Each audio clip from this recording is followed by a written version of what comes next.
প্রিয় দর্শক, স্বাগত জানাচ্ছি আগামীর বাংলাদেশ অনুষ্ঠান দেখার জন্য। আজকে আমাদের সঙ্গে অতিথি হিসেবে রয়েছেন রাজনৈতিক বিশ্লেষক জনাব ডাক্তার জাহেদুর রহমান। আপনাকে স্বাগত জানাচ্ছি আমাদের অনুষ্ঠানে। ধন্যবাদ আপনাকে আমাকে ডাকার জন্য। আমরা কয়েকটি বিষয় নিয়ে আলোচনা করব। এর মধ্যে প্রথম যেটা, সেটি হলো মালয়েশিয়ার প্রধানমন্ত্রীর বাংলাদেশ সফর। উনি খুব সংক্ষিপ্ত সফরে ঢাকা এসেছিলেন। জি, একেবারেই উনি বিমানবন্দরে নেমেছেন, সেখানে তাকে লাল গালিচার সংবর্ধনা দেওয়া আছে। প্রধান উপদেষ্টা ডক্টর মোহাম্মদ ইউনূস তাকে স্বাগত জানিয়েছেন। তারপর তারা একই গাড়িতে করে সৌহার্দ্যপূর্ণ পরিবেশে তারা হোটেলে ঢুকেছেন এবং সেখানে দ্বিপাক্ষিক আলোচনা হয়েছে এবং এরপরে তারা একটা ব্রিফিং করেছেন। আপনি এই সফরটিকে কীভাবে দেখছেন? কোনো বিদেশি সরকার প্রধানের এটাই তো সম্ভবত প্রথম সফর এই সরকার দায়িত্ব নেওয়ার পর। আর কেউ কি এসছে? সম্ভবত না। তার চাইতে দেশটা মালয়েশিয়া, এটারও একটা সিগনিফিক্যান্স আছে এবং একটা মানুষ খুব কম সময়ের জন্য, তার মানে তার শিডিউল কিন্তু খুবই টাফ, ওই টাফ সময়ের মধ্যে উনি আবার সময় করছেন, বাংলাদেশে নামছেন, দ্বিপক্ষীয় বৈঠক করেছেন, সংবাদ সম্মেলনে বক্তৃতা দিয়েছেন এবং প্রশ্নোত্তরে অংশ নিয়েছেন। এই সব কিছু ইন্ডিকেট করে যে বাংলাদেশের বর্তমান সরকারকে মালয়েশিয়ান প্রধানমন্ত্রী খুবই গুরুত্ব দিয়েছেন এবং এন্ডোর্স করছেন। এটা খুব ইম্পর্টেন্ট যে মালয়েশিয়া এই অঞ্চলের, আমরা সাউথ ইস্ট এশিয়ার কথা যদি বলি, সেখানে খুবই পাওয়ারফুল দেশগুলোর একটা। সুতরাং আমরা এটাকে এভাবেই দেখতে চাই প্রাথমিকভাবে, যে ডক্টর ইউনূসের সরকারের প্রতি একটা সাপোর্ট, স্ট্রং সাপোর্ট তারা শো করেছেন। মালয়েশিয়া আমাদের কাছে খুব পরিচিত দেশ। আপনি জানেন আমাদের দেশে প্রচুর মানুষ মালয়েশিয়া যাওয়া আসা করেন, ব্যবসা করেন, পড়াশোনার জন্য যান, শ্রমজীবী যারা যান সেখানে শ্রমিক হিসাবে যান বা কাজের জন্য যারা যান, সেটা রয়েছেই। আপনি এটাও জানেন যে 30শে মে থেকে ওইখানে আমাদের শ্রমিক যাচ্ছে না, বন্ধ রয়েছে। নিশ্চয়ই সফরে সেই বিষয়টা একটা মানে সমাধান হবে আশা করি। আমি ইনফ্যাক্ট ওনার যে ব্রিফিং আমি সেটা দেখলাম, সেখানে একজন সাংবাদিক তাকে স্পেসিফিকলি এই প্রশ্নটা করেছিলেন। উনি খুব আশার কথা বলেছেন তা না, উনি একটা ইন্টারেস্টিং জিনিস বলেছেন যেটা আমি খুবই আলাদাভাবে হাইলাইট করতে চাই। বাংলাদেশিদের একসময় ওখানে অপরাধে জড়িয়ে পড়ার প্রবণতা ছিল এবং আমাদের জনশক্তি যাওয়ার পেছনে ওইটা একটা বাধা হিসাবেও কাজ করেছে। উনি ব্যাকগ্রাউন্ড না বলে একটা কথা বলেছেন যে অপরাধ যেই করুক না কেন, মালয়েশিয়ানরাও যখন কোনো অপরাধ করে তখন তারা সেটার শাস্তি নিশ্চিত করতে চান অন্য যে কেউ। তার মানে ইঙ্গিতটা আমাদের প্রতি আছে। তার মানে আমাদের ওখানকার যারা কর্মী হিসাবে যাচ্ছেন তাদের এই ব্যাপারটাকে খেয়াল রাখতে হবে। নাম্বার 2 হচ্ছে এই মুহূর্তে লাস্ট আটকে পড়া, কারণ আমরা জানি যে মালয়েশিয়াতে জনশক্তি পাঠানো নিয়ে দীর্ঘদিন নানা রকম সংকট হয়েছে, নানা রকম সিন্ডিকেটের আলাপ এসছে। একটা পর্যায়ে G2G একটা প্রসেস শুরু হলো, ওটার কারণে শেষ পর্যন্ত আবার সেই সিস্টেমটা কাজ করেনি, কাজ না করে স্থগিত হয়ে গেল এবং 28,000 কর্মী তাদেরকে ফাইনালি বলা হচ্ছে, যারা এই প্রসেসিংয়ে এসে আটকে গেছে তাদেরকে তারা যাতে তড়িৎ ব্যবস্থা নেয় সেটার ব্যাপারে। কিন্তু দীর্ঘমেয়াদে সমাধানের কথাও উনি ওনার ওই প্রশ্নের জবাবে বলেছেন যে দীর্ঘমেয়াদে যাতে এই জিনিসটা আরও ইজিয়ার হয়, নতুন কি প্রসেসে করা যায় সেটা তার সরকার খুঁজে। এটা একটা বড় অগ্রগতি। 18,000 নিশ্চয়ই যেতে পারে, নিশ্চয়ই অগ্রগতি, এবং উনি দেখবেন খুঁজে। মানে ঘটনা যেটা হয়েছে G2G করার পরও আসলে এখানে একটা ঝামেলা বেঁধে গিয়েছিল, কারণ বাংলাদেশ সরকার এককভাবে একচ্ছত্রভাবে এই সব কিছু ম্যানেজ করতে পারছিল না। ফলে বাংলাদেশে আরও অনেক রিক্রুটিং এজেন্সি এই কাজটা করতে চেয়েছিল। অভিযোগ হচ্ছে মালয়েশিয়া থেকে এমন অনেকগুলো রিক্রুটিং এজেন্সিকে দায়িত্ব দেওয়া হয়েছিল যারা আদতে তেমন কোনো কাজই করে নাই। কিন্তু ঝামেলা কি হলো, উনি যেহেতু অথরাইজড, উনি এরপর অন্যান্য জেনুইন অনেক রিক্রুটিং এজেন্সির সাথে চুক্তি করলেন, কাজ করতো বা মানুষ তারা খুঁজে বের করতো ওই এজেন্সিগুলো। মাঝখান থেকে যেহেতু তার মাধ্যমে যেতেই হবে, তিনি একটা মার্জিন রাখতেন, অঙ্কটা 1 লাখ 1.5 লাখ টাকা পর্যন্ত, জাস্ট ওনার ওই অনুমোদনটার কারণে। সো ওই মালয়েশিয়া থেকেও কেন তারা পেলেন, এবং আমরা দেখেছি গত সরকারের সাথে সংশ্লিষ্ট গুরুত্বপূর্ণ মানুষজনের কতগুলো ভুঁইফোড় এজেন্সি শুধুমাত্র এই ব্যবসার জন্য রীতিমতো বড় বড় নিউজ হয়েছে। সো এই সিস্টেমটা তো আসলে থাকতে পারে না, এটা সাস্টেইনেবল না। বাংলাদেশ সরকারের উচিত হবে যত বেশি সম্ভব এজেন্সিকে ইনভলভ করা, অন্যান্য জায়গায় যেভাবে হয়েছে যা হয়েছে সেগুলো নিশ্চিত করা।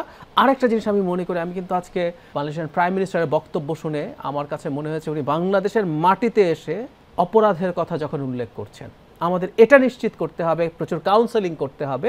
আমি ধারণা করি যে ডক্টর ইউনূসের তো আসলে এই একটা শক্তির জায়গা আছে, ওনার একটা বাংলাদেশের প্রধান উপদেষ্টা না, ওনার একটা ব্যক্তিগত পরিচয়। আনোয়ার ইব্রাহিম বেশ কয়েকবার ওনার সাথে ওনার ব্যক্তিগত সম্পর্ক, কত বছর থেকে তাদের পরিচয়, এগুলো 40 বছর ধরে চেনেন, এই আলাপগুলো কিন্তু আনোয়ার ইব্রাহিম করছেন। তার মানে ডক্টর ইউনূসের ওই শক্তির জায়গাটা আছে। ইউএইতে আমাদের 57 বাংলাদেশি যে গ্রেফতার হয়েছিলেন, ডক্টর ইউনূস একটা ফোন করে তার ব্যক্তিগত কারিজমাতে এটা হয়েছে। সো মালয়েশিয়ার এই সমস্যাটাও অনেকটুকু সমাধান হবে বলে আমি বিশ্বাস করি, এবং দ্রুতই হবে। কিন্তু আমাদের অ্যালার্ট থাকতে হবে, এবং আনোয়ার ইব্রাহিম এই কথাটা বার্তা দিয়ে গেছেন, যদি আমাদের ওখানে কর্মীরা ক্রাইমের সাথে জড়িত হন তাহলে আসলে বিপদ হবে। একটি বিষয় আপনি জানেন যে অনেক দিন ধরেই ডক্টর ইউনূস দুটো বিষয় উনি গুরুত্ব দিচ্ছিলেন। বিশেষ করে সার্ককে উনি শক্তিশালী করার কথা বলছিলেন, পুনরুজ্জীবিত কথা বলছিলেন।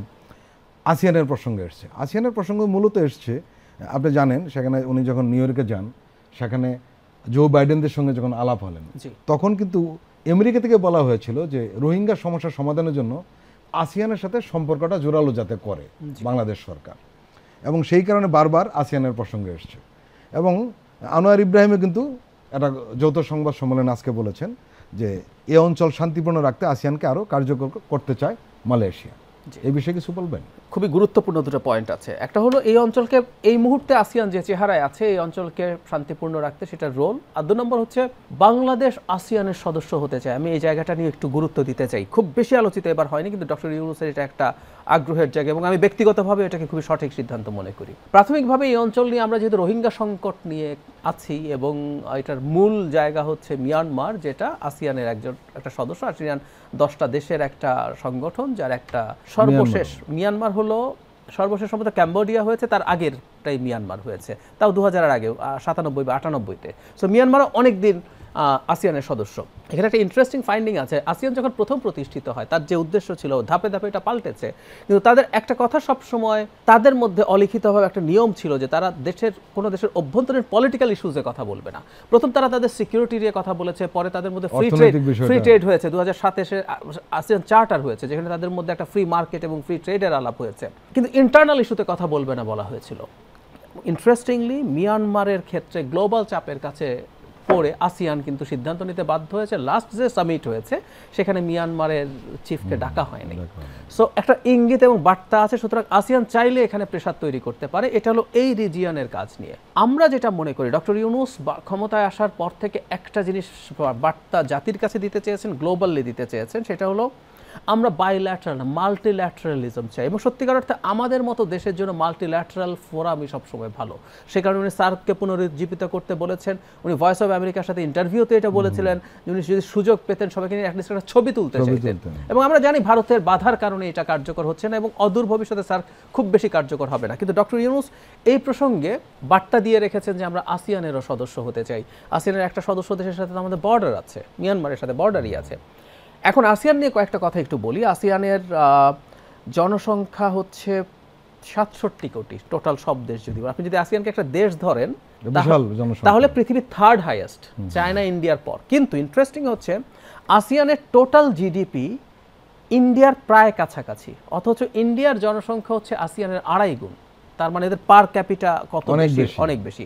এবং একটা স্টাডিতে দেখা গেছে আসিয়ানের ইকোনমিক কোঅপারেশন বাড়ার পর, তাদের ফ্রি মার্কেট হওয়ার পর 2007 সালের পর থেকে প্রত্যেকটা দেশের অসাধারণ গ্রোথ হয়েছে। সো আমরা যদি আসিয়ানের মেম্বার হতে পারি তাহলে আমাদের ইকোনমিক একটা বিরাট ইম্প্যাক্ট হবে। শুধু সেটা না, আমাদের অনেক ইন্টারেস্টের ব্যাপার আমরা আসিয়ানের সাহায্যে মাধ্যমে আমরা অনেক ক্ষেত্রে একটা জোটে থাকা মানে একটা স্ট্রেংথের জায়গা, সেটা হতে পারে। আমি ডক্টর ইউনূস যেটা চেয়েছেন আমার কাছে অত্যন্ত গুরুত্বপূর্ণ মনে হয়েছে, এবং মালয়েশিয়া এখানে, বা যেহেতু সে পাওয়ারফুল দেশগুলোর একটা আসিয়ানের, অন্যান্য দেশের সাথেও যোগাযোগ করে এবং আমাদের আসিয়ানের সাথে যুক্ত হওয়ার চেষ্টা করাটা যে কোনো বিবেচনা ভালো হবে। আরেকটা জিনিস একটু যোগ করে রাখি, আমরা জানি সাউথ চায়না সি নিয়ে ক্রাইসিস হচ্ছে। চায়না এই সি এর প্রায় 90% তার নিজের বলে দাবি করে। ওদের একটা প্রাচীন 9 ড্যাশ লাইন আছে। এতে আসিয়ানের অনেক সদস্যের সাথে কিন্তু তাদের কনফ্লিক্ট আছে। সুতরাং আসিয়ানকে ইন দ্য ফিউচার তাদের শুধুমাত্র ইকোনমিক না, আদার ইস্যুজেও এক ধরনের প্রভাব রাখতে হবে। তারা গ্লোবালি আরও পাওয়ারফুল অর্গানাইজেশন হিসাবে আবির্ভূত হবে, এতে কোনো সন্দেহের কিছু নেই। এবং ফোরকাস্ট হচ্ছে কম্বাইন্ডলি আসিয়ান অনেককেই ছাড়িয়ে যাবে।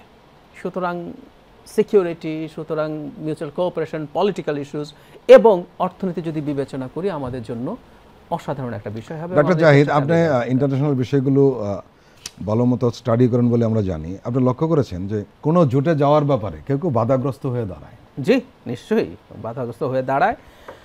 আমি একটা জিনিস বলতে পারি, যেমন আসিয়ানে যেহেতু আমরা মানে let's call of spade a spade, সেটা হচ্ছে বাংলাদেশ ব্রিক্সে যাওয়ার ব্যাপারে এই প্রশ্নটা হয়েছিল এবং সেখানে ভারত ভেটো দিয়েছে, এটা মোটামুটি স্পষ্টভাবেই জানা গেছে। আসিয়ানের ক্ষেত্রে আমার মনে হয় না তেমন কিছু, ভারতে যেহেতু সে এটার মেম্বার না, ব্রিক্সের মানে সেকেন্ড পাওয়ারফুল মেম্বার ভারত, চায়নার পরই ভারত অর্থনীতির দিক থেকে যদি হিসাব করি, এখানে সেই ধরনের প্রবাবিলিটি কম। তারপরে যে এটা বা ওখানে থাকা কোনো দেশকে দিয়ে এই চেষ্টা হবে না তা বলা যায় না, কিন্তু আমার মনে হয় আমাদের চেষ্টাটা চালিয়ে যাওয়া উচিত। এবং আমি অ্যাবভ অল একটা কথা বলতে চাইছি, এটা হয়তো কারো কাছে বাড়াবাড়ি মনে হবে, ডক্টর ইউনূস যতদিন এই দেশের দায়িত্বে আছেন ততদিন আমরা বেশ কিছু কাজ করে নিতে পারি, কারণ পার্সোনাল ক্যারিজমা ম্যাটার্স, এটা সত্যিকার অর্থেই ইম্পর্টেন্ট। আমরা যতই বলি না কেন এই চেয়ারে যেই আসুক উনি বাংলাদেশকে রিপ্রেজেন্ট করে, কিন্তু বাংলাদেশের চেয়ারে ভবিষ্যতে বহু বছর এমন কেউ আর বসবেন না যার গ্লোবাল এই রকম পরিচিতি, শ্রদ্ধা, অ্যাকসেপ্টেন্স আছে। সুতরাং আমি মনে করি উনি যদি চান, উনি অলরেডি কিন্তু দায়িত্বে আসার অল্প কিছু দিনের মধ্যে বলেছে, এবং উনি যদি ব্যক্তিগতভাবে যোগাযোগ করে প্রত্যেকের সাথে চেষ্টা করেন, খুব সম্ভাবনা আছে আমরা এটার অংশ হতে পারবো। মানে ওনাকে আমাদের ব্যবহার করতে, আপনার মনে থাকার কথা, উনি যখন সরকারে ছিলেন, আওয়ামী লীগ সরকার যখন তাকে হয়রানি করছিল, তখন অনেকে রাইটলি একটা কথা বলেছে যে এই ভদ্রলোকে হয়রানি বাদ দিয়ে তাকে একটু দেশের কাজে লাগানোর ব্যবহার করা হোক। ওনাকে যদি একজন স্পেশাল এনভয় হিসাবে দেয়া হয়, উনি ম্যাজিক করাতে পারতেন সরকারের জন্যই। সো এটা তো সত্য। আসলে আরেকটা বিষয়, আসিয়ানের সদস্য হতে পারলে আমরা যে দীর্ঘদিন ধরে একটা সমস্যার মধ্যে রয়েছে রোহিঙ্গা, সেটা কিন্তু একটা বড় ধরনের অগ্রগতি হওয়ার সম্ভাবনা তৈরি হবে। তখন আমরা সেই ফোরামেই আছি, আমরা সেই ফোরামে থেকে সেই ফোরামের অন্য দেশগুলোর সাথে কথা বলতে পারবো। মানে ওই যে বললাম না, শুরুতে কথা ছিল এসব ইস্যুতে আসিয়ানে আলাপ হবে না, কিন্তু এই আলাপগুলো এখন আসিয়ানে ইনক্লুডেড হয়েছে, এই আলাপগুলো থেকে সরিয়ে রাখা যাবে না। সুতরাং আমাদের এইটা একটা বড় প্রবাবিলিটি তো অবশ্যই। রোহিঙ্গা ইস্যুটা আমরা আসলে বেরোতে পারছি না। মালয়েশিয়ার প্রধানমন্ত্রীর সঙ্গে ওনার আলাপের সময় প্রফেসর ইউনূস কিন্তু বলেছেন যে প্রতিদিন 500 রোহিঙ্গা বাংলাদেশে প্রবেশ করছে, এবং মালয়েশিয়া আপনি বোধহয় নিশ্চয়ই জানেন, মালয়েশিয়া রোহিঙ্গা নিয়ে কিন্তু মালয়েশিয়া অনেক লোক চলে যাচ্ছে। এবং শুধু সেটা না, ডক্টর ইউনূস যেটা বলেছেন সেটা হলো এই মুহূর্তে কত না, প্রতি বছর 32,000 শিশু জন্ম নেয় রোহিঙ্গা ক্যাম্পে, এবং যেহেতু সংখ্যা বাড়ছে, অনেকে অ্যাডাল্ট হয়ে উঠছে, তারা সন্তান জন্ম দিচ্ছে। এই 32,000 কিন্তু 3 বছর আগে 30,000 ছিল, কয়েকদিন পর 35,000 হবে, 40,000 হবে, প্রতি বছর বাড়ছে। এবং এটা একটা রিজিওনাল ক্রাইসিসই তৈরি করছে। উনি এটাকেই বারবার বলার চেষ্টা করছেন, এটা নিয়ে আসলে গ্লোবাল কমিউনিটি চুপ থাকা উচিত না।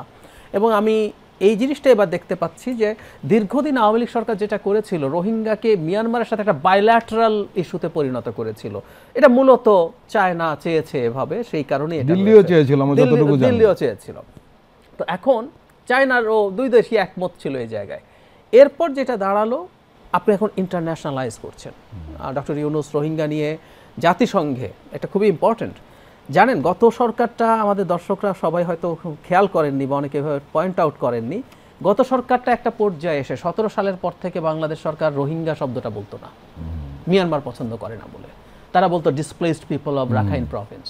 ডক্টর ইউনূস কিন্তু রাখাইনের বাস্তুচ্যুত নাগরিক এভাবে বলা হতো, কারণ রোহিঙ্গা হচ্ছে ওদের একটা জাতিসত্তা, যে জাতিসত্তার একটা আলাদা নাগরিকত্বের দাবি মিয়ানমারে আছে, এবং আগে একবার তাদেরকে ইনক্লুড করা হয়েছিল। সে কারণে ওরা এটা বলছে না, তারা এদেরকে কিন্তু বাঙালি বলে এবং বলছে এরা তাদের নাগরিক না। ডক্টর ইউনূস কিন্তু জাতিসংঘে রোহিঙ্গা শব্দ বলে এবং ওনার ভাষণে এটা গ্লোবাল কমিউনিটির কাছে নিয়ে গেছেন এবং রোহিঙ্গা বলে নিয়ে গেছেন। সো আমি মনে করি আমরা তো বাইল্যাটারাল চেষ্টা করে দেখলাম ফর মেনি ইয়ার্স, কাজ করে নাই। সো মাল্টিল্যাটারাল এবং ইন্টারন্যাশনাল ইস্যু হিসাবে এটাকে ডিল করাটা আমার কাছে এখন বেটার মনে হয়। আমার মনে হচ্ছে যে মালয়েশিয়ার প্রধানমন্ত্রী খুব সংক্ষিপ্ত সফর, অত সংক্ষিপ্ত সফর হয়নি, কিন্তু একটি রাষ্ট্রে গিয়ে সরকার প্রধানরা যা করেন উনি সবই এখানে বোধহয় করেছেন। সবই করেছেন উনি, মানে শুধুমাত্র ছোট্ট একটু ব্রিফ না, এসব ক্ষেত্রে ব্রিফ না হোক, ব্রিফের পর উনি প্রশ্নও নিয়েছেন, ওনাকে প্রশ্ন করার সুযোগ দিয়েছেন। এটা আমার কাছে অনেক বড় ব্যাপার। এখানে আরেকটা বিষয় লক্ষ্য করেছেন, যেটা আমরা শুরুতে বলেছিলাম, বিমানবন্দর থেকে ওনারা দুজন একই গাড়িতে এসেছেন, নিশ্চয়ই আলাপ হয়েছে। হ্যাঁ নিশ্চয়ই। ওখানে ওনার ওই কারণে, যেহেতু উনি কম সময় ধরে আছেন এবং ইনফর্মাল আলোচনার জন্য ওটাও একটা ভালো জায়গা নিশ্চিত। এবং আপনি যখন একই গাড়িতে যান, এটা একটা মেসেজও দিতে চান যে আমাদের মধ্যে কর্ডিয়াল রিলেশনশিপ আছে। আপনি জানেন ভারত থেকে বিদ্যুৎ আমদানি নিয়ে, বিশেষ করে আদানি গোষ্ঠীর কাছ থেকে আমদানি করা নিয়ে অনেক ধরনের কথাবার্তা হয়েছে। সবচেয়ে যে বিষয়টা আলোচনা হচ্ছিল যে নেপাল থেকে আমরা বিদ্যুৎ আনতে চাই, কিন্তু যেহেতু ভারতের মাটি ব্যবহার করা হবে সেই কারণে এটা অগ্রসর হচ্ছিল না। কিন্তু হঠাৎ করে আমরা দেখলাম যে নেপাল থেকে বিদ্যুৎ আমদানিতে ঢাকা, কাঠমান্ডু, দিল্লি একটি চুক্তি সই হয়েছে এবং সেখানে আমাদের উপদেষ্টা সৈয়দ রেজওয়ানা হাসান উপস্থিত ছিলেন। তার উপস্থিতিতেই চুক্তিটা হয়েছে। এই বিষয়ে সম্পর্কে একটু বলবেন? এই চুক্তিটা আসলে এটার প্রসেস বহু আগে শেষ হয়েছে। এই চুক্তিটা আগের সরকারও যদি ক্ষমতায় থাকতো এটা হতো, কিন্তু এখানে একটা খুব জরুরি আলোচনা আছে। নেপাল বর্ষার সময়, আমরা জানি যে এই অঞ্চলে বর্ষায় প্রচুর ফ্লো থাকে পানিতে, এবং বর্ষার এই সময়টাতে নেপালে প্রচুর উদ্বৃত্ত জলবিদ্যুৎ আছে। এই বিদ্যুৎ আমদানি করার জন্য বাংলাদেশ 2014 সাল থেকে চেষ্টা করছে, 10 বছর আগে থেকে। এবং অবাক হবে অনেকে জানলে যে ভারত আমাদের উপর দিয়ে করিডোর দিয়ে তাদের গাড়ি টাড়ি পাঠিয়ে দিবে, আমরা কিন্তু একটা বিদ্যুতের ট্রান্সমিশন করিডোর চেয়েছিলাম। তার মানে নেপাল থেকে আমি আমার দেশে যে বিদ্যুৎ আনবো, এই ট্রান্সমিশন লাইনটা আমার খরচে আমি করে নেব। একবার খরচ করে যদি করে ফেলতে পারি তাহলে তো আমি আনলিমিটেড কন্টিনিউয়াসলি বিদ্যুৎ আনতে পারি।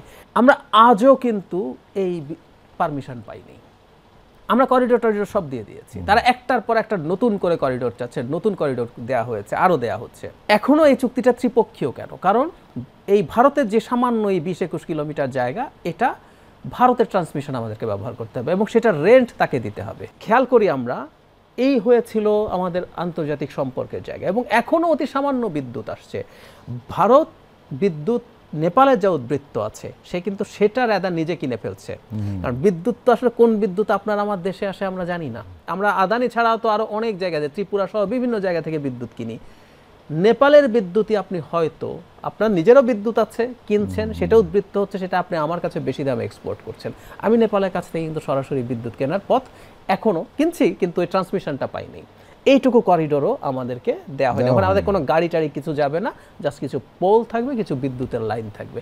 এটার সিগনিফিক্যান্ট। এখানে একটা প্রশ্ন আসতে পারে, বিদ্যুৎটা আসলে নেপালের না ভারতের?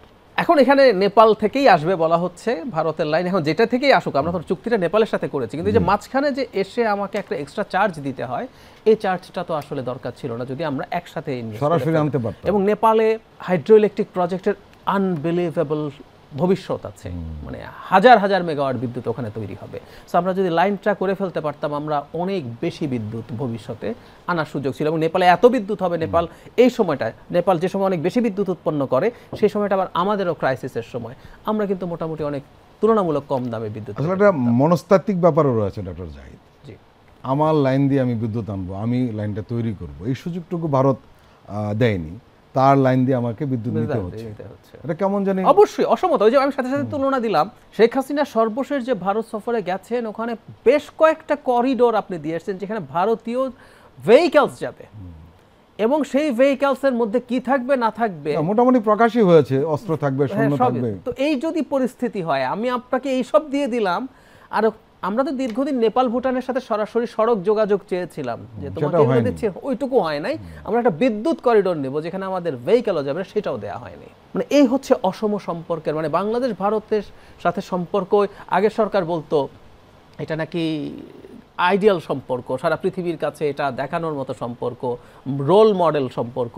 ভবিষ্যতে আমি মনে করি দুইটা দেশের সম্পর্ক আমাদের দেশে এবং গ্লোবালি পড়াতে হবে কিভাবে একটা প্রভুভৃত্যের সম্পর্ক হয়। এটা কোনো দুটো দেশের ফরেন বা ইন্টারন্যাশনাল রিলেশনসের সম্পর্ক হতে পারে না। প্রিয় দর্শক, আমরা এখন একটু বিরতিতে যাব, আমরা এক্ষুনি ফিরছি, আপনারা আমাদের সঙ্গেই থাকুন।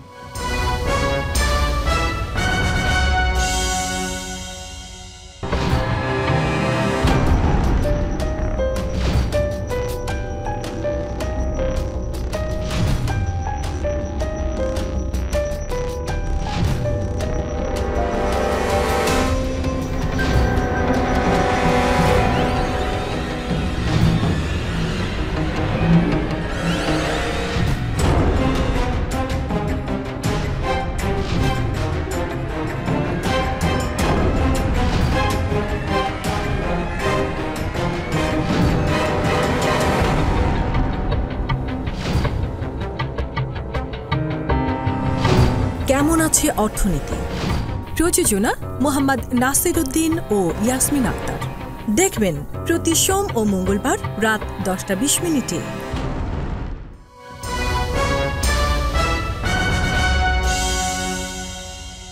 আবারও স্বাগত জানাচ্ছি আগামীর বাংলাদেশ অনুষ্ঠান দেখার জন্য। আদানির সঙ্গে বিদ্যুৎ চুক্তি খতিয়ে দেখবে জাতীয় রিভিউ কমিটি, এরকম একটি সিদ্ধান্ত হয়েছে। একটা সংবাদ বিজ্ঞপ্তিতে বিদ্যুৎ জ্বালানি ও খনিজ সম্পদ মন্ত্রণালয় এই তথ্যটি আমাদের জানিয়েছেন। রিভিউ করে আসলে খুব বেশি লাভ হবে না, আমরা কীরকম একটা আদানির চুক্তিও আমাদের খুব গভীরভাবে স্টাডি করতে হবে, তাহলে আমরা বুঝবো একটা জাতির স্বার্থকে কিভাবে জলাঞ্জলি দিয়ে ক্ষমতায় থাকা নিশ্চিত করা হয়। এই চুক্তিটা সাইন্ড হয়েছিল 2017 সালের শেষে, 18 সালের নির্বাচন সামনে, এবং আদানিকে এবং জনাব মোদিকে ভারতের টুইন টাওয়ার্স বলে, তারা পরস্পরের পরিপূরক। মোদি সরকারের প্রধান অলিগার্ক এই ভদ্রলোক গুজরাটের ব্যবসায়ী, এবং উনি 80s-এ ব্যবসা শুরু করে ভারতের শীর্ষ ধনীতে পরিণত হয়েছেন, এবং কোনো এক্সক্লুসিভ ব্যবসা না, সাধারণ ব্যবসা, বন্দর, স্টিল ইত্যাদি ইত্যাদি, ভোগ্যপণ্য, নানান রকম, এর মধ্যে কোনো এক্সক্লুসিভ বিষয় নেই। আপনি যদি একটা অকল্পনীয় বিষয় আবিষ্কার করেন, আপনি ফেসবুক আবিষ্কার করে ফেলেছেন, ওটা দিয়ে আপনি রাতারাতি ধনী হবেন। এটা দিয়ে রাতারাতি ধনী হওয়া যায় না, কিন্তু উনি হয়েছেন বিকজ উনি গুজরাটে জনাব মোদি যখন মুখ্যমন্ত্রী ছিলেন, তার উত্থান কিন্তু সেই সময় শুরু 2000-এর পর, তারপরে এখন প্রাইম মিনিস্টার। ওই অলিগার্কের কাছে যাও। আমি চুক্তিটা দু একটা বেসিক কথা বলি। আমরা বিদ্যুৎ কিনবো কত টাকা কি টাকায় পরে, আমরা এরকম একটা বিদ্যুৎ কেন্দ্র যদি নিজেরা তৈরি করি, আমরা পায়রা বিদ্যুৎ কেন্দ্র তৈরি করেছি এই সক্ষমতার। গত সরকারের আমলে ভীষণ চুরি টুরি করেও $3 থেকে $3.5 বিলিয়ন লেগেছে। খেয়াল করি, কিন্তু আরো অনেক কম হবে। 1 বিলিয়নে করা যেত। হ্যাঁ, ঠিক আছে, আমি ধরে নিলাম সেটাও কিন্তু সর্বোচ্চ খরচ 1 বিলিয়ন, যেটা বলছি। আচ্ছা, তো এই $3-3.5 বিলিয়ন আপনি খরচ করেছেন একটা কয়লা বিদ্যুৎ কেন্দ্রের জন্য। আপনি কেন তাহলে দেশেই আর একটা কয়লা বিদ্যুৎ কেন্দ্র তৈরি করেন নাই? প্রথম প্রশ্ন। 25 বছরের চুক্তি করলেন, 25 বছরে আদানিকে ক্যাপাসিটি চার্জটা এই কারণে দেয়া হয় যে আপনি যেহেতু ইনভেস্ট করেন নাই, ইনভেস্টমেন্টের টাকা ক্যাপাসিটি চার্জে দেওয়া হবে $12 বিলিয়ন, শুধু ক্যাপাসিটি চার্জ। এর মানে আমাদের এখানে 12টা বিদ্যুৎ কেন্দ্র করা যেত। আমি কমিও যদি ধরি, ওদের মতো চুরি করলেও 4টা করা যেত। হ্যাঁ, 4টা তো করা যেতই। করলাম না। আর শুধু সেটা না, আরো জরুরি কথা আছে, এটা আমরা আসলে অনেকে এভাবে তলিয়ে দেখি না। ধরুন আপনি যদি আমাদের দেশে একটা বিদ্যুৎ কেন্দ্র তৈরি করেন, পুরোটা কিন্তু ফরেন কারেন্সি না। আপনি যখন টাকা হলো, আমাদের দেশে সিমেন্ট আছে, আমাদের দেশে স্টিল আছে, ইট আছে, শ্রমিক আছে, সবকিছু আপনার নিজের দেশীয় মুদ্রায় খরচ। তারপর আপনি এটা বানালেন, মেশিন টেশিন বিদেশ থেকে বৈদেশিক মুদ্রায় আনেন, সব পুরো $1 বিলিয়ন প্রধান অংশ দেশি মুদ্রায়। দেশি মুদ্রার বিদেশি মুদ্রা কিন্তু একই না। আচ্ছা, এরপর আপনি যে বিদ্যুৎ কিনছেন, পুরোটা তো ফরেন কারেন্সিতে কিনছেন। দেশে যদি হতো বিদ্যুৎ উৎপাদন করতেন, আপনার ইঞ্জিনিয়াররা আছে, কয়লা, এখানে প্রচুর শ্রমিক লাগে, এই যাবতীয় সব কিছু তো দেশি মুদ্রায় বেতন দিতেন। তাহলে আপনার খরচ যে পার ইউনিটও করতেন, ধরলাম আমরা, এটা বুঝতে হবে, ধরুন আপনি বলেন যে ইউনিট 10 টাকা বাংলাদেশ, ইউনিট 10 টাকা ভারত, কথার কথা, সমান না? দুটো সমান না। ভারতের 10 টাকা আপনাকে ফরেন কারেন্সিতে দিতে হয়, আর বাংলাদেশে 10 টাকার পেছনে দেখা যাবে ফরেন কারেন্সি আমরা করালে আমদানি করব, ইত্যাদি ইত্যাদি, মেনটেনেন্সের জন্য যন্ত্রপাতি আনবো, এতে দেখা যাবে 1/4 হলো ফরেন কারেন্সি, আর বাকিটা লোকাল কারেন্সি। সো আমাদের বৈদেশিক মুদ্রার রিজার্ভের উপরে চাপ কিন্তু অনেক কম হতো। এই ফাঁকিটা অনেকে ধরতে পারি না আমরা। এখন এই চুক্তি আমরা রিভ্যালুয়েট করার কথা হচ্ছে, কিন্তু পারা যাবে না। মানে একটা দেশকে কিভাবে বেকানো হয়, বাংলাদেশকে বেরিয়ে যাওয়ার কোনো ক্লজ রাখা হয় নাই। সো আপনি কারণ না দেখিয়ে যদি বেরিয়ে যান, তাহলে এই যে ক্যাপাসিটি চার্জ $12 বিলিয়ন, এটা আপনাকে পরিশোধ করতে হবে চুক্তি বাতিল করলে। শুধু সেটা না, আপনি তো বিদ্যুৎ নেবেন না, বাতিল করেছেন, ওর যে ক্যাপাসিটি 25 বছর ধরে তার ক্যাপাসিটি 34% বিদ্যুৎ আপনি কিনলে যত টাকা দিতে হতো, আপনাকে সেই টাকাটাও দিতে হবে। এটা কোনো চুক্তি না, জাস্ট আপনি এই বিরাট অঙ্কে দেশ বিক্রি করেছেন। আপনাকে গ্যারান্টি দিয়েছে যে ক্ষমতায় থাকতে আমি তোমাকে ইনশিওর করছি, তুমি এটা করবে। আদানি যদি 3 মাসের বেশি বাংলাদেশে বিদ্যুৎ সরবরাহ বন্ধ রাখে, তাহলে বাংলাদেশ চুক্তি থেকে বেরোনোর একটা সুযোগ পাবে, কারণ এই বিদ্যুৎ কেন্দ্রটা বাংলাদেশেই শুধু বিদ্যুৎ রপ্তানি করবে, এরকম কথা বলেছে। ওটা ওরা করবে না, এইরকম সোনার পাড়া হাঁস তো কোথাও নাই। আপনি নিশ্চয়ই জানেন ডাক্তার জাহিদ, যে আদানি ভারতে যে টাকায় সরকারকে বিদ্যুৎ দেয়, জি, তার চেয়ে প্রায় দ্বিগুণেরও বেশি আমাদের এখানে দাম। এবং শুধু সেটা না, এই বিদ্যুৎ কেন্দ্র করার পেছনে সরকার তাদেরকে অনেক প্রিভিলেজ দিয়েছে। সে আমাদের কাছে যে ক্যাপাসিটি চার্জের জন্য তার যে খরচ দেখেছে, এগুলো মিথ্যা, কিছুই লাগে না, কারণ ওই তো অলিগার্ক, তাকে সেই সুবিধা দেওয়া হয়েছে। বিশেষ করে যে দামে জমি কিনেছে আমরা জেনেছি, হ্যাঁ, সেটা একেবারে মাগনা দাম, তার নিজের আদানির নিজের কয়লা খনি আছে, কিন্তু সে কয়লা ইম্পোর্ট করবে দেখিয়ে বেশি দাম ধরছে বেশি কয়লা। দাম ধরেছে। অনেক এবং সেখানে কয়লার মূল্যটাও কিন্তু হ্যাঁ, অনেক। ইন্ডিয়াতে যে বিদ্যুৎ দিচ্ছে আদানি, জি, সেখানে কয়লার মূল্য যেটা ধরা হয়েছে আমাদের কিন্তু দেখানো হয়েছে অনেক বেশি, অনেক বেশি, একদম মানে প্রত্যেকটা জায়গাতেই। প্রত্যেকটা জায়গায়। এবং 25 বছর আমরা আসলে এক ডিজাস্টারের মধ্যে ঢুকে পড়লাম। এবং এই আদানি বিদ্যুৎ কেন্দ্র নিয়ে আমাদের প্রচুর আলোচনায় সোসাইটিতে রাখতে হবে। জাস্ট এই একটা কেন্দ্র, এই একটা চুক্তি প্রমাণ করে কিভাবে আমরা প্রায় বলি না দেশ বিক্রি করা, দেশ আসলে এভাবেই বিক্রি হয়। একই রকম বিদ্যুতের আলোচনা যদি আসে, রূপপুর পারমাণবিক বিদ্যুৎ কেন্দ্র একইভাবে দেশ বিক্রি করা হয়েছে, অকল্পনীয় রকম। কুইক রেন্টালগুলো দিয়ে কি হবে? এটা হয়তো আমাদের হাতে একটা বড় সুবিধা হবে। মানে কুইক রেন্টাল বেসিক কয়েকটা কথা একটু বলে রাখা দরকার। একটা ইন্ডেমনিটি দেওয়া হয়েছিল, মানে আমি প্রায় একটা কথা বলি, ঠিক আছে, শুরুর সময় ইন্ডেমনিটিটা দরকার ছিল, এটাকে নাম আছে, এটা হলো বিদ্যুৎ দ্রুত সরবরাহ আইন 2010 বা 11-তে হলো। এটা শুরুতে হয়তো দরকার ছিল, কারণ এর আগের বিএনপি সরকার আসলে বিদ্যুৎ সেক্টরে খুব কম ইনভেস্ট করেছিল। তখন আমাদের মনে আছে প্রচুর লোডশেডিং হতো, প্রচুর load 1 shedding ঘন্টা হতো। বিদ্যুৎ থাকতো, 1 ঘন্টা থাকতো না। তো আপনি শুরুতে ইনস্ট্যান্টলি, এটা এই কারণে করা হয়েছে আনসলিসিটেড, আপনি কারোর সাথে কোনো রকম কোনো টেন্ডার বা বিডিং করবেন না, আপনাকে আমার ভালো লেগেছে, আপনাকে আমি জমি টমির ব্যবস্থা করে দিলাম, আপনি করবেন, আপনার সাথে আমি বাইল্যাটারাল নেগোসিয়েশনে ঠিক করব আপনার কাছ থেকে আমি কত টাকায় বিদ্যুৎ কিনবো, ওটাই চুক্তি। এবং এটা চ্যালেঞ্জ করা যাবে না কোর্টে। মানলাম যে এমার্জেন্সি সিচুয়েশন 1 বছর 2 বছর 3 বছর লাগবে, তারপর আমাদেরকে তাই বলা হয়েছিল যে এরপর আমরা বড় বড় বিদ্যুৎ কেন্দ্র করব, তার মধ্যে এগুলো হয়ে যাবে, কিন্তু সেটা হলো না। এই সরকার পতন হওয়ার আগেও এটা 26 সাল পর্যন্ত ওই বিশেষ ক্ষমতা যে চুক্তিটা, ইন্ডেমনিটি চুক্তিটা বাড়ানো হলো। এবং আমি প্রায় বলি যে মোটা দাগে আওয়ামী লীগ অনেকগুলো জায়গায় চুরি করেছে, কতগুলো কিন্তু চুরি, যেমন ধরুন ব্যাংক লুট হয়েছে, এটা আপনি চুরি হিসেবে প্রমাণ করতে পারবেন। মেগা স্ট্রাকচার থেকে চুরি করেছে, চুরি হিসেবে প্রমাণ করতে পারবেন। বাজারে সিন্ডিকেট করে চুরি করেছে, ঘুষ তো আছেই। কিন্তু বিদ্যুতের চুরিটা একটা সারপ্রাইজিং জিনিস। টেকনিক্যালি এটা কিন্তু চুরি না, টেকনিক্যালি এটা লিগ্যাল, কারণ আপনার সাথে তার ভ্যালিড চুক্তি আছে। সে কারণেই সরকার করেছে কি, তার অনেকগুলো অলিগার্ককে, সবচেয়ে পাওয়ারফুল অলিগার্কদেরকে এই চুক্তিগুলো দিয়েছিল, কারণ চুক্তি আইন অনুযায়ী হয়েছে। আপনাকে আমি 5 টাকার জিনিস 20 টাকায় কিনবো আপনার কাছ থেকে, আপনার কাছে বিদ্যুৎ না কিনে বসিয়ে বসিয়ে ক্যাপাসিটি চার্জ দেবো। আমাদের এমন হয়েছে কোনো কোনো বিদ্যুৎ কেন্দ্র থেকে আমরা এত কম বিদ্যুৎ কিনেছি, তার প্রতি ইউনিট যদি ক্যাপাসিটি চার্জ সহ হিসাব করি 600 টাকা 700 টাকা প্রতি ইউনিট পড়েছে। তো এটা আমি করছি কারণ আপনাকে আমি টাকা দিতে চাই, কারণ আপনার কাছে টাকা আবার ঘুরে আমার কাছে। এই ক্যাপাসিটি চার্জ নিয়ে অনেক কথা হচ্ছে। জি, এই ক্যাপাসিটি চার্জ কি বন্ধ করা যাবে না? এখন তো করতে হবে, কারণ হচ্ছে বাংলাদেশে বসিয়ে বসিয়ে টাকা দেওয়া, একদম ওটা তো হবেই না। শুধু টাকা না, আমার কাছে তো মনে হয় ওদেরকে বসিয়ে বসিয়ে ওদেরকে ধরে ওরা যা নিয়েছে তার কাছ থেকে আরো কিছু পারলে আদায় করা উচিত সম্ভব হলে। আর একটা কথা আমরা অনেকে হয়তো জানি না, এদের যে বিদ্যুৎ বিল দেওয়া হয় বড় একটা অংশকে বৈদেশিক মুদ্রায় দেওয়া হয়, ক্যাপাসিটি চার্জ এবং বিল। আমাদের যে বৈদেশিক মুদ্রার রিজার্ভের ক্রাইসিস তৈরি হয়েছে, এইগুলোর কারণে এর মধ্যে এগুলোও আছে।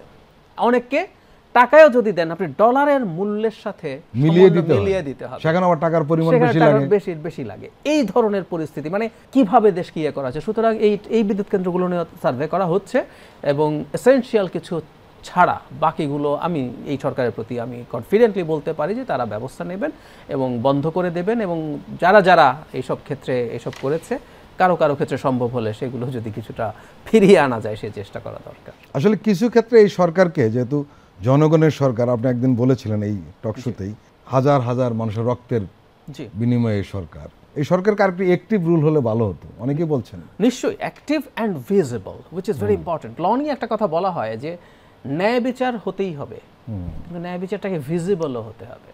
আপনি ন্যায় বিচার করছেন কিন্তু মানুষের কাছে সেটা ভিজিবল হচ্ছে না, মানুষ সেই ন্যায় বিচার হচ্ছে বলে মনে করছে না, এটা মানুষ পছন্দ করে না, মানুষ দেখতে চায়। সো সরকার কাজ করছে এবং কোথায় কোথায় করছে সেটা দেখতে। যে আপনি কুইক রেন্টালের কথা বললেন, খুব দ্রুত 2 মাস হয়ে গেল, প্রত্যেকে তো আলাদা মিনিস্ট্রি আছে। এখানে একটু বলে রাখা দরকার, মিনিস্টার ওভারবার্ডেন্ড। আমি ভুল না করে থাকলে যার আন্ডারে বিদ্যুৎ জ্বালানি আছে, তিনি সড়ক সেতু বিশাল, মানে প্রত্যেকটাই বিশাল। এখন উনি এতগুলো কিভাবে আসলে অপারেট করছেন আমি জানি, ইম্পসিবল এটা। সেই কারণে সিদ্ধান্ত গ্রহণে দেরি হচ্ছে। আপনি কি উপদেষ্টা বাড়ানোর কথা বলেন? আমি মনে করি, কারণ এই সরকারকে বুঝতে হবে তারা তত্ত্বাবধায়ক সরকার নন। কেয়ারটেকার সরকার 3 মাসের জন্য আসতেন। কনস্টিটিউশনে 30th অ্যামেন্ডমেন্টে লেখা ছিল তারা দৈনন্দিন রুটিন ওয়ার্কগুলো করে নির্বাচন দিয়ে চলে যাবেন। হ্যাঁ, এনারা তো প্রথম কথা 3 মাসে তো ওনারা যাচ্ছে না, 2 মাস চলে গেছে, ওনারা কি নির্বাচন দিচ্ছেন? আর সংবিধানে এখন কেয়ারটেকার বলে কিছু নাই, ওনারা নিজেদেরকেও ইন্টারিম সরকারই বলেন, অন্তর্বর্তী সরকার। তারা সংস্কার করবেন, কমিশন করছেন, এই কমিশন আগামী 3 মাসে রিপোর্ট দিবে, সংস্কার হবে, নির্বাচন হবে। কিন্তু এখানে অনেকে ধরেই নিয়েছে সরকার 2 বছর থাকবে। হ্যাঁ, ধরে নিলাম, নিয়েছে। মানে আমি সরকারের টাইমলাইন যদি বলি, 3 মাস পর রিপোর্ট, তারপর সংস্কার হবে, আলোচনা হবে, তারপর নির্বাচনের পথে আগাবে। সো 1.5-2 বছর তো লাগছে। সো 1.5-2 বছরে কি এই কয়জন নিয়ে চালানো সম্ভব? বড় বড় ক্যাবিনেট মিনিস্ট্রি এক একজনের আন্ডারে 2-3টা করে, যেগুলো আগে একজন না, সাথে প্রতিমন্ত্রী নিয়ে চালিয়েছেন, এটা তো হতে পারে না। সো সরকারের ভিজিবল হতে হবে, এবং আমি মনে করি ক্যাবিনেটের সাইজ রেগুলার একটা সরকারের মতো করা দরকার, সো দ্যাট চাপ মুক্তভাবে কাজ করতে পারে। এতে কিছু খরচ হতে পারে, এবং এই খরচটা তাদের যে সুযোগ সুবিধা একটা রাষ্ট্রের তুলনায় এটা কিছুই না। এই খরচ করেও, সংখ্যা বাড়িয়েও যদি মানুষকে বেটার সার্ভিস দেওয়া যায়, যদি মানুষ দেখেই সরকার কাজ করছে, সেটা বরং সরকারের জন্য দেখা যাবে সেই খরচ অনেকভাবে পুষিয়ে যাচ্ছে, বহুগুণ পুষিয়ে যাবে। কারণ আমাদের তো, আমরা বিশ্বাস করতে চাই এই সরকারের অধীনে যেসব উপদেষ্টা আসবেন তারা এখানে আখের গোছাতে আসবেন না, সুতরাং তারা এসে যে লুটপাট করে দেশকে ডোবাবেন তা না। তো সুতরাং আমি সেরকম সিলেকশন এখনো যারা আছেন তারা কেউ করছেন। আমি আবারও বলছি, তাদের ইনএফিসিয়েন্সির প্রশ্ন তুলছি না। আপনি অত্যন্ত এফিসিয়েন্ট হলেও আপনি কয়টা দিক সামলাতে পারবেন, দ্যাটস এ কোয়েশ্চেন। খুবই এফিসিয়েন্ট মানুষ যিনি এই মন্ত্রণালয়ের দায়িত্বে আছেন, তিনি এক্স সচিব, আমরা ধরেই নিলাম যে ওনার এই প্রসেসগুলো সম্পর্কে জানা আছে।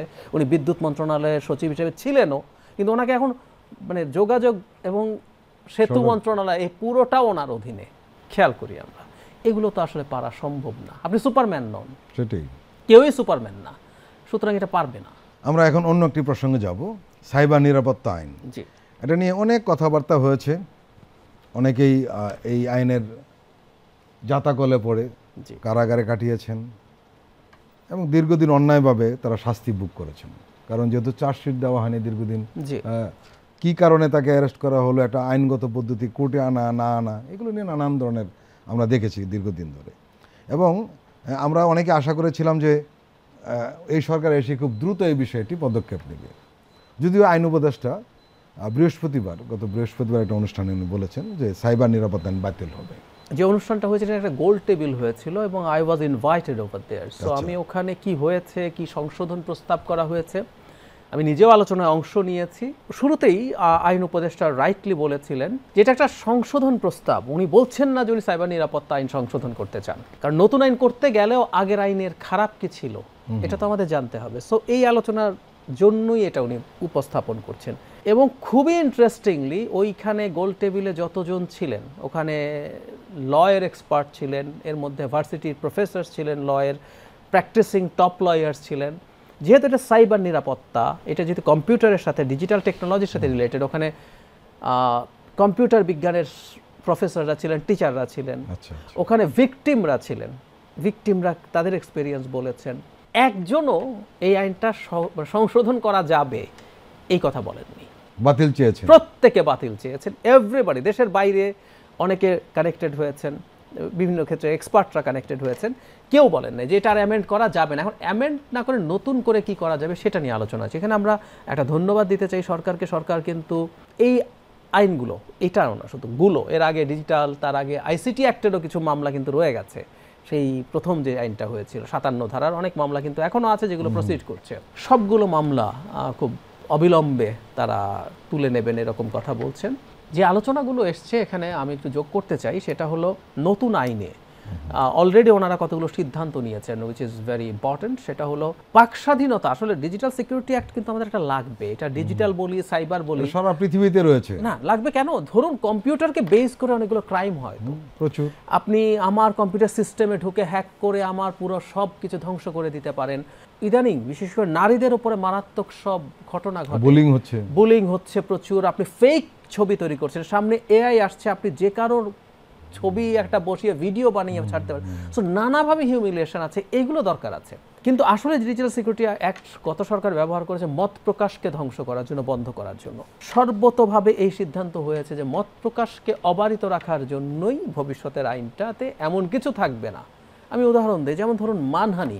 আপনি গতবার প্রচুর ইউজ করা হয়েছে মানহানি নিয়ে। মানহানি করবেন একজন না, মানে ফানের কোনো সীমা নাই, মানে দেশটাকে আমি প্রায় বলি যে মগের মুলুক বানানো হয়েছে। আমি আপনার মানহানিমূলক কিছু একটা লিখলাম, এখন আপনার এটা দেখে আপনার এক বন্ধু বা আপনার এক দল করে এমন একজনের তার দুঃখ লেগেছে, সে আপনার হয়ে মানহানি মামলা করছে। দেখো আমার তো দুঃখ লাগে না, দুঃখ আরেকজনের লেগেছে না, ও একটা করেছে আমার দুঃখ লেগেছে। শুধু একটা না, প্রতিটা জেলায় জেলায় একজনের করে দুঃখ লাগা শুরু করলো, এবং তারা প্রত্যেক জেলায় একটা একটা করে মামলা শুরু করলো, এবং আপনি দৌড়াতে থাকলেন, এরপর গ্রেফতার যদি নাও হন দৌড়াতে থাকলেন, এবং এই হয়রানিগুলো চলতে থাকে। সো এরকম মানহানি বিষয়ক কোনো ধারাই থাকবে না, এবং আমরা আরও অনেকগুলো ধারা বাতিল করতে বলে এসেছি, কারণ এগুলো মিসইউজড হতে পারে, হবে, এবং এগুলো নতুন করে ওনারা আবার তৈরি করে আবার প্রেজেন্ট করবেন, আবার আলোচনা হবে। আমি সরকারের এটাকে খুব বড় একটা সদিচ্ছার জায়গা বলবো। আমার কাছে খুবই ভালো লেগেছে উনি আইন উপদেষ্টা জনাব আসিফ নজরুল এর আগের আরেকটা প্রোগ্রামে যে ইন্টারন্যাশনাল ক্রাইম ট্রাইব্যুনাল যে অ্যাক্ট আছে সেটারও যে অ্যামেন্ডমেন্টের প্রপোজাল, মানে প্রাথমিক প্রপোজাল দিয়েও উনি যে সমাজের বিভিন্ন মানুষের সাথে আলোচনা করার চেষ্টা করছেন, মানুষের অপিনিয়ন নিচ্ছেন, সেটা অনুযায়ী আবার ঠিক করবেন বলছেন, ঠিক করে আবার সেটা আনবেন, আবার জনগণের কাছ থেকে অ্যাপিল করবেন। এই যে প্রসেস, মানে এটা খুব চমৎকার, এবং এটার কারণেই, এবং শুরুতে যে উনি খোলা মনে আছেন, আমাদের ছিল না আমি যা করছি তাই হবে না, আপনাদের কথা শুনে উনি যখন দেখলেন যে ওভারওয়েলমিংলি সবাই, ওখানে ওই যে খাদিজাতুল কোবরা ছিলেন, তার এক্সপেরিয়েন্সের কথা বলছিলেন, জগন্নাথ বিশ্ববিদ্যালয়ের, মানে কি করা হয়েছে। উনি শিশু ছিলেন, উনি কিন্তু মাইনর ছিলেন, ওনার বয়স 18 হয়নি, তারপরও তাকে অ্যাডাল্ট বানিয়ে যাবতীয় হয়রানি করা হয়েছে। সর্বোচ্চ আদালত আপিল বিভাগ তার হিয়ারিং করেন শুধু তাকে আরও কিছুদিন জেলে রাখার জন্য। এই যে বিভৎসতা, এইগুলো তো ঘটেছে। সুতরাং সবাই একেবারেই বললো যে ইভেন এটাকে অসাধারণ করে ফেললো, এই নামগুলোই এখন আমাদের প্রবলেম করবে। সুতরাং তারা সিদ্ধান্ত নিয়েছেন, এটা একটা চমৎকার সিদ্ধান্ত। অনেকে বলছেন যে আসলে এই আইনটা আগে বাতিল করে পরে অন্য ধরনের একটা আইন করা উচিত, নতুন করে এটা বাতিলের সিদ্ধান্ত, এটাকে সংশোধন করা ঠিক হবে না। না, এটা বাতিলের সিদ্ধান্ত হয়ে গেছে। ওকে, ফাইন। মাননীয় উপদেষ্টা একদম ক্লিয়ারলি এটা জানিয়ে দিয়েছেন যে এটা বাতিল হচ্ছে, এবং আমাদের আইসিটি উপদেষ্টা, আইসিটি এর তথ্য উপদেষ্টাও ছিলেন, নাহিদ ইসলামও ছিলেন। হ্যাঁ, এটাও তো আসলে ওনাদের অধীনে, এটার সাথে জড়িত আছে। তো উভয়ই এই ব্যাপারটা একমত এবং ঘোষণা দিয়েছেন, সুতরাং এই আইনটা থাকছে না। নাহিদ ইসলাম বলেছেন যে আইন সংশোধন বা নাম রাখাকে সমর্থন করা যায় না, কোনোভাবেই না। একবার বাতিল করার পক্ষে বলেছেন। একটা ইন্টারেস্টিং কথা বলেছেন যে এই আইনে তাদেরকে কটূক্তি করার জন্য দুজনের বিরুদ্ধে মামলা হয়েছে বলে এটা নিয়ে আমরাই বিব্রত হচ্ছি, আমরাও চাই না, এবং তারা চান না যে এই আইনটা, নতুন আইন আসার আগে এই আইনও আর যাতে ইউজ না করা যায় সেটার পথ ভেবে দেখার জন্য বলছেন। ওনারা বলেছেন যে এই আইনের হাতে আর একটাও মামলা হবে না। আমরা আবার একটু বিরতিতে যাব, আপনারা আমাদের সঙ্গেই থাকুন।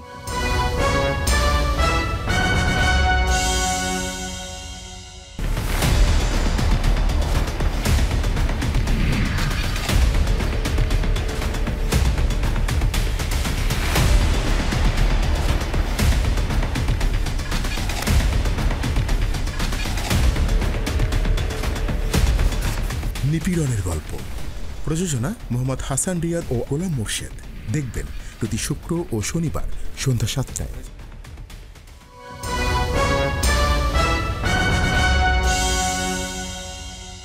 আবারও স্বাগত জানাচ্ছি আগামীর বাংলাদেশ অনুষ্ঠানে। সংস্কার কমিশন নিয়ে অনেক আলোচনা হচ্ছিল, এবং 6টি সংস্কার কমিশন ঘোষণা করা হয়েছে, এবং 5টির পূর্ণাঙ্গ করা হয়েছে, এবং সেটি গ্যাজেটও হয়েছে। শুধু একটি হয়নি, যেটা খুব বেশি আলোচিত হচ্ছিল, সংবিধান সংস্কার। আমরা এই প্রসঙ্গে একটু কথা বলি। সংবিধান সংস্কার দেরি হচ্ছে কেন? আমি ধারণা করি, এটা জাস্ট আমার ব্যক্তিগত ধারণা, সদস্যদের ব্যাপারে হয়তো এখনো মতৈক্য হয়নি, কারণ না হলে এটা ছাড়া সিদ্ধান্ত হওয়ার তো দেরি হওয়ার কথা না, কারণ প্রধান তো ফাইনালাইজড হয়েছে, তো সেটা হতে পারে। এবং আমরা খেয়াল করেছি সংবিধান সংশোধন যিনি প্রথম ছিলেন সেটা নিয়ে কথার পর চেঞ্জ হলো, সেটা নিয়েও আলোচনা আছে, কিন্তু সদস্য নিয়ে হয়তোবা কোনো মতদ্বৈততা থাকতে পারে সিদ্ধান্ত নেওয়ার ক্ষেত্রে, এবং সেটা চূড়ান্ত হওয়ার আগে তারা সিদ্ধান্ত নেননি, এটা হচ্ছে একটা ব্যাপার। আর আমি আরেকটা ব্যাপার এখানে যোগ করতে চাই, শনিবার রাজনৈতিক দলগুলোর সাথে বৈঠক আছে ওই কমিশনটা নিয়ে, যেহেতু আমরা আমাদের রাজনৈতিক দলগুলোর ক্ষেত্রে দেখেছি যে কেউ সংবিধান সংশোধন করা হবে কিনা, পুনর্লেখন করা হবে কিনা, কতটুকু করা হবে, এই নিয়ে আগেই এক ধরনের বিতর্কের মধ্যে আছেন। আমি ধারণা করি তাদেরও কোনো রকম কোনো অপিনিয়ন এখানে থেকে থাকতে পারে, আমি নিশ্চিত নই, কিন্তু হতে পারে, আমি জাস্ট বিশ্লেষক হিসেবে বলছি। আমরা যাদেরকে দেখেছি, নামগুলি যারা এসছেন, আমরা মনে করি সবাই যার যার জায়গায় ঠিক রয়েছেন। এখানে একটি যোগ করা হয়েছে, সেটা ছাত্র প্রতিনিধির একজন থাকবে, শিক্ষার্থী প্রতিনিধি শব্দটা বলা হয়েছে, যদিও নাম উল্লেখ করা হয়নি। এই বিষয়টাকে আপনি কিভাবে দেখছেন? এখানেও সম্ভবত এখনো নির্ধারিত হয়নি, তবে এটা একটা ভালো সিদ্ধান্ত আমি মনে করি, কারণ হলো প্রত্যেকটা কমিশনে আমি আশা করি তারা অনেক কন্ট্রিবিউটও করতে পারবেন, কিন্তু সেটা যতটুকু পারবেন তার বাইরেও তাদের একটা বিরাট লার্নিং, কিন্তু এটা তারা এই পুরো প্রসেসটার সাথে থাকলেন, প্রসেসটার সাথে দেখলেন, এবং এই যে যাবতীয় আলাপ আলোচনা এটা তাদের জীবনের একটা বিরাট অ্যাসেট হয়ে যাবে। আমরা কিন্তু প্রত্যেকে যারা যারা কমিশনে থাকবে তারা কিন্তু ওই বিষয়ের একটা বেশ বড় জ্ঞান নিয়ে, অভিজ্ঞতা নিয়ে বের হবেন। So it's a good decision. এবং বিশেষ করে ছাত্রদেরকে যখন বিভিন্ন জায়গায় ব্যবহার করা, এবং এটা সুবিধা হলো ছাত্রদের হয়তো অনেক বড় অ্যাডমিনিস্ট্রেটিভ জায়গায় তারা তাদের অভিজ্ঞতা দিয়ে কতটুকু পারবেন, কতটুকু অভিজ্ঞতা আছে কি না, নানান প্রশ্ন আছে যখন উনি চার্জে থাকেন, সেই তুলনায় এটা কিন্তু ওই চাপের জায়গা না। এখানে উনি কমিশনের একজন সদস্য, তিনি তার সাথে কন্ট্রিবিউটও করতে পারছেন, আবার এটা এককভাবে তার উপরও নির্ভরশীল না। ফলে যেটা হবে, কাজটাও ঠিকঠাক মতো হবে, একই সাথে থেকে তারা ট্রেইনড হতে পারবেন। আমার কাছে এটা ভালো লেগেছে। এখানে আরেকটা বিষয় হতে পারে ডক্টর জাহির, এই যে ছাত্ররা এখানে থাকবেন, শিক্ষার্থীরা থাকবেন, তারা যে আশা আকাঙ্ক্ষা নিয়ে আন্দোলনটা করেছেন, সেখানে বোধহয় তারা সেটা প্রকাশ ঘটাতে পারবে। নিশ্চয়ই তারাও একটা গুরুত্বপূর্ণ স্টেক হোল্ডার, অবশ্যই। মানে সুতরাং তারা সামনে ছিলেন, সবচেয়ে বড় ঝুঁকি তারা নিয়েছেন, তো তারা তাদের আশা আকাঙ্ক্ষার জায়গায় তো আসবেনই। যেখানে যেখানে কিছু ব্যত্যয় হচ্ছে, এক ধরনের ওয়াচ ডগের ভূমিকা পালন করা। যদিও একটা কথা একটু বলে রাখা ভালো, আমাদের এই কমিশনগুলোকে খুব ওভার এস্টিমেট করারও দরকার নেই, কারণ এই কমিশনের যা রিপোর্ট হবে এটা বাস্তবায়িত হচ্ছে না। এটা হচ্ছে 3 মাস পরেই কমিশনগুলো রিপোর্ট দেবে। রিপোর্ট দেওয়ার পর আমাদের প্রধান উপদেষ্টা যেটা বলেছেন, উনি আমেরিকাতেও বলে এসছেন, উনি ওনার প্রথম জাতির উদ্দেশ্যে ভাষণে বলেছেন, এই যে রিপোর্ট, সেই রিপোর্ট নিয়ে রাজনৈতিক দল এবং আদার স্টেক হোল্ডার্সের সাথে আলোচনা করবেন, করে ডিসিশন হবে এই সংস্কারগুলোর কতটুকু বাস্তবায়ন করা হবে। প্রাথমিক সেই সিদ্ধান্ত হওয়ার পর কতটুকু এই সরকারের অধীনে হবে, কতটুকু আগামী নির্বাচনের পর নির্বাচিত সরকারের অধীনে হবে। কাজটা ফিনিশড হবে, কিন্তু এটা আসলে একটা আলোচনার বেসিস তৈরি করা। ইম্প্যাক্ট আমি এটা মনে করি যে এই 6টা জায়গায় যদি একটা ডিটেইলড কাজ হয়ে যায়, এই সরকার, আগামী সরকার, তারপরের সরকার, তারপরের সরকার, তারা যদি মনে করে আমরা এই সেক্টরগুলোতে কাজ করতে চাই, তাদের হাতে একটা খুব ভালো ডকুমেন্ট। না, এখানে একটা প্রশ্ন এসছে, সেটি হলো যে আসলে যে সংস্কারটা করবে সেটা কিন্তু পার্লামেন্ট আইন পাস করতে হবে, অনেক কিছু করতে হবে, এবং সেটা নির্বাচিত সরকার করবে। কিন্তু সম্ভবত আমরা একটা বিষয় আশাবাদী হতে পারি যে পরবর্তী যারাই নির্বাচিত হয়ে সরকার গঠন করুন না কেন, এইগুলি বোধহয় এড়ানো তাদের জন্য কঠিন হবে। এবং এই কারণেই আমি প্রসেসটাকে খুব সঠিক মনে করছি। আমাদের প্রধান উপদেষ্টা যেটা চাইছেন যে সবার সাথে আলোচনা করে একটা কনসেনসাস তৈরি, আপনি চাপিয়ে দিলে হবে না। আমার একটা ইন্টারেস্টিং এক্সাম্পল দিতে পারি। 1-11 সরকার না ভোট অপশন রেখেছিল, অনেকেই সমর্থন, আমি ব্যক্তিগতভাবে আমার কাছে না ভোট কিন্তু ভালো মনে হয় অপশন, কিন্তু পরে যখন আওয়ামী লীগ নির্বাচনের পর আসলো, তারা এটা তুলে দিল, বিএনপিও প্রতিবাদ করে। আমি এমন লোকও দেখেছি যারা ভোট দিতে গিয়েছে না ভোটে দেওয়ার জন্য ওই সময়। কিন্তু অপর যে পার্টিটা, মানে আমাদের যারা মানে এই ইলেকটোরাল পলিটিক্সে যারা সর্বোচ্চ 2 পার্টি, বিএনপিও কিন্তু সেটাকে প্রতিবাদ করেনি, তারাও চেয়েছে এটা চলে যায়। সো আপনি যখন কারোর সাথে কনসেনসাস নিশ্চিত না করে যদি কোনো একটা ভালো কিছু চাপিয়ে দেন, ওটা টেকসই হয় না। আমি ধারণা করি যে বর্তমান সরকার ওইটা থেকে শিখেই তারা বসবেন, এবং আমিও চাই যে কনফিডেন্সে নিয়ে তাদেরকে সাথে রেখে সবগুলো দলকে, অন্যান্য স্টেক হোল্ডারকে, তারপর সংস্কারে যাওয়া উচিত। কিন্তু ওই যে কমিশনগুলোর যে রিপোর্ট, সেটা তাদের হাতে থাকবে। ডক্টর জাহিদুর রহমান, আমাদের সঙ্গে দীর্ঘ সময় দেওয়ার জন্য আপনাকে ধন্যবাদ। প্রিয় দর্শক, আজকের অনুষ্ঠান আমরা এখানেই শেষ করছি।